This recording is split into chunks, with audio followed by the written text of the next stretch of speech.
Depuis plus d'une décennie, l'économie malienne subit des chocs multiples qui ont fragilisé son économie.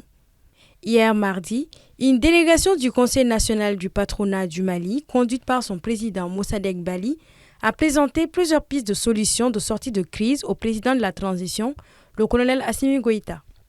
Depuis son accession à la tête du Conseil national du patronat malien le 1er octobre 2022, Mossadegh Bally avait mis en place 5 groupes de travail des patrons devant proposer des pistes de solutions pour relever l'économie malienne.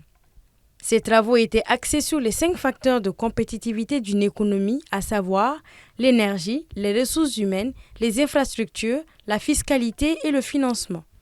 Pour le patron du CNPM, plusieurs facteurs handicapent l'économie malienne, notamment l'inadéquation de la formation par rapport à l'offre d'emploi, manque d'infrastructures, problèmes d'énergie, entre autres, qui n'attirent pas d'investisseurs vers le pays. Comme vous le savez, pour qu'une économie soit attractive, que ça attire non seulement des investisseurs étrangers, mais aussi des investisseurs nationaux, il nous faut de l'énergie et nous sommes en pleine crise.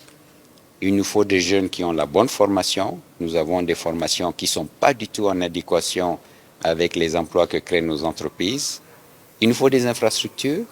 Ça ne sert à rien de produire des mangues à Sikasso s'il n'y a pas de route pour l'amener à Mopti, à Gao, à Kidal.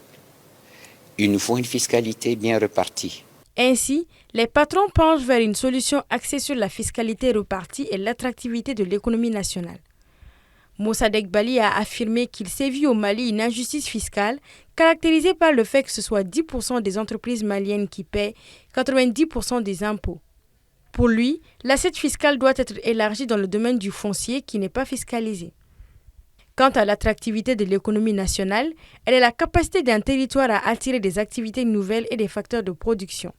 Ainsi, les patrons du Mali recommandent aux autorités de la transition de réfléchir ensemble à créer de nouveaux emplois pour la population majoritairement jeune.